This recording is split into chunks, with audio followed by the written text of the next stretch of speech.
너희들은 나를 이길 수 없어. 나는 절대로 포기하지 않아. 절대로, 절대로, 절대로. 대부분의 사람들에게 이런 상황은 넘을 수 없는 한계로 여겨질 것이다. 주변 사람들이 모두 당신에게서 등을 돌린다. 지금까지 도움과 힘이 돼주었던 사람들이 당신을 떠나고 당신 잘못이라고 말하며 당신을 정신 나간 사람 취급하는 것이다. 마틴 루터의 한계는 그를 거부하고 추방했던 가톨릭 교회가 아니었다. 그를 회의에 빠지게 했던 것은 오히려 그의 친구들과 동지들이었다. 네가 옳지 않다면 어떻게 할래? 그러면 그 수많은 사람들을 죄에 빠뜨린 양심의 가책은 또 어떻게 하려고?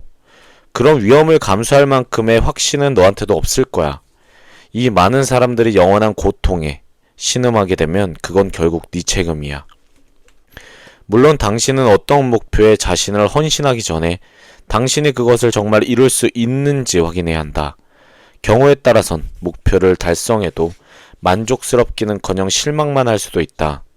많은 사람들이 커다란 정원이 딸린 집을 갖고 싶어 하지만 막상 그런 집에 살게 되면 그 집을 가꾸기 위해 너무나 많은 일을 해야 한다는 것을 깨닫게 된다. 잔디 깎고 청소하고 수리 보수하는 등의 일이 끊이지 않는다. 어쩌면 그냥 깨끗한 아파트에 사는 것이 더 편하고 행복했을지 모른다. 당신이 세운 목표가 정말로 당신을 행복하고 만족스럽게 할지 알고 싶지 않은가? 까딱 잘못하면 힘들게 목표를 이루고 나서도 마지막엔 이게 아닌데 하면서 실망할지도 모른다. 하지만 절대적 확신만 있다면 그것은 당신에게 더 큰 힘과 자극이 되어줄 것이다. 그렇다면 한번 시험해봐라. 방법은 간단하다. 큰 목표를 하나 적어봐라. 그것이 집이든 자동차든 직장이든 일이든 배우자든 여행이든 아무 것이나 좋다. 그것을 세부적인 것까지 빠뜨리지 말고 최대한 구체적으로 적어봐라. 이제 눈을 감고 당신이 이런 집, 이런 자동차, 이런 일을 갖게 되면 어떨까 상상해봐라. 이때 당신의 하루는 어떻게 흘러갈지 생각해봐라. 어떤 기분이 드는가? 당신이 해야 하는 일은 무엇인가? 어떤 일들을 부수적으로 처리해야 하는가? 또 어떤 어려움이 생길 수 있는가? 이런 상상을 10분 정도 계속하고 난 뒤에도 편안한 기분이라면 지금 당신이 세운 목표를 달성했을 때 만족을 느낄 확률이 상당히 크다고 하겠다. 그렇다면 포기하지 말고 그 목표를 달성하기 위해 노력할 가치가 있다. 돈이 없는 사람들은 책임을 지지 않는다. 왜라는 질문에 온통 힘을 쏟았을 때 찾을 수 있는 것은 변명이다. 그것은 이제 더 이상 소급해서 바꿀 수 없는 과거에서나 찾을 수 있는 것이다. 반면 어떻게라는 질문을 던지는 사람들은 해결책을 찾는 데 힘을 모은다. 그들은 현재나 미래에 가야 할 길을 찾는 것이다. 무언가 제대로 풀리지 않는 것에 대한 책임은 항상 우리에게 있다. 자신의 삶에 대한 책임은 결코 의사나 변호사나 세무사 같은 사람들에게 위임될 수 없다. 이런 사람들은 특정한 문제에 대해 우리에게 도움을 줄 수 있는 전문 관리자 정도로만 생각하는 것이 좋다. 하지만 책임은 여전히 우리에게 있다. 우리는 모든 것을 컨트롤해야 하며 우리의 관리자들을 관리해야 한다. 당신의 책임을 면제해주는 어떤 상위의 존재가 당신 삶에 들어오는 것을 절대 허락하지 마라. 건강하게 살 수 있는가, 소송에서 승리할 수 있는가, 세금 문제를 잘 처리할 수 있는가는 전적으로 당신 책임이다. 전문가는 당신을 어시스트해주는 사람에 불과하다. 보스는 당신 자신이다.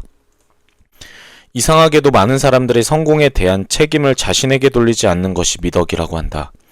간단한 질문 2개를 던져보겠다. 지금부터 있는 힘을 다한다면 앞으로 12개월 동안 최고 얼마를 벌 수 있겠는가? 이 금액은 어떻게 산출한 금액인가? 이런 계산을 어떻게 생각하는가? 생애 최고의 수입을 올린 달을 선택해라. 그리고 이 금액의 12를 곱해라. 그리고 추가로 이 최고 수입을 매달 10%씩 늘려라. 이런 계산이 영 탐탁치 않은가? 이것이 비현실적으로 생각되는가? 그렇다면 당신이 자신의 성공에 대한 책임을 완전히 떠맡을 수 있기까지는 아직 시간이 걸릴 것이다. 당신이 그런 성과를 거둔 것은 특별히 유리한 주변 여건 때문도 아니었고 그달이 특별한 달이었기 때문도 아니다.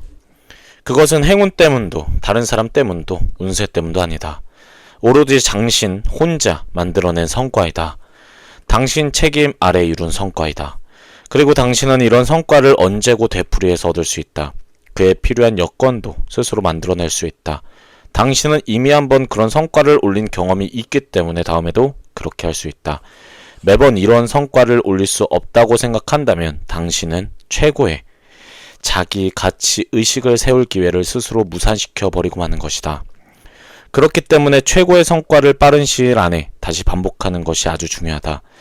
그렇게 되면 그 성과는 우연히 여건이 잘 맞아 떨어져서 이룬 성과가 아니라 당신 자신의 힘으로 이룬 성과라는 게 입증되는 것이다. 자신이 매우 뛰어난 사람이란 것을 자신에게 납득시켜라. 그리고 최고 성과에 대한 책임을 자신에게 돌려라. 돈이 없는 사람들은 110%를 쏟아부을 준비가 되어 있지 않다. 변명을 찾는 사람은 어떻게 해서든 변명을 찾아낸다. 여기 가장 위험한 핑계와 변명이 있다. 이 두 가지는 마치 그것이 삶에 대한 태도인 것처럼 위장하고 있기 때문에 특히 위험하다. 하지만 실제론 망상이나 핑계에 불과하다. 나는 앞으로도 지금 내가 가진 것에 만족할 것이다. 내가 제대로만 했으면 나도 최고가 될 수 있었다. 이 두 가지 주장에는 종종 자기 기만이나 두려움, 자기 가치의 식의 결여 같은 것이 감추어져 있다. 만족은 아주 숭고한 목표이다. 우리가 하는 모든 행위는 행복하고 만족스럽게 되기 위한 것이다. 그렇다면 우리를 행복하게 만드는 것은 무엇일까? 우리가 자신의 인간적 본성과 조화를 이루며 살 수 있다면 바로 그것이 우리를 행복하게 한다.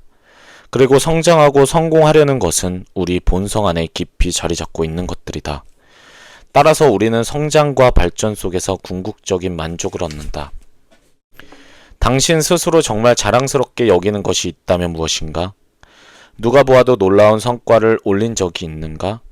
돌이켜 생각만 해도 기분 좋고 만족스러운 일이 있다면 그것은 또 무엇인가?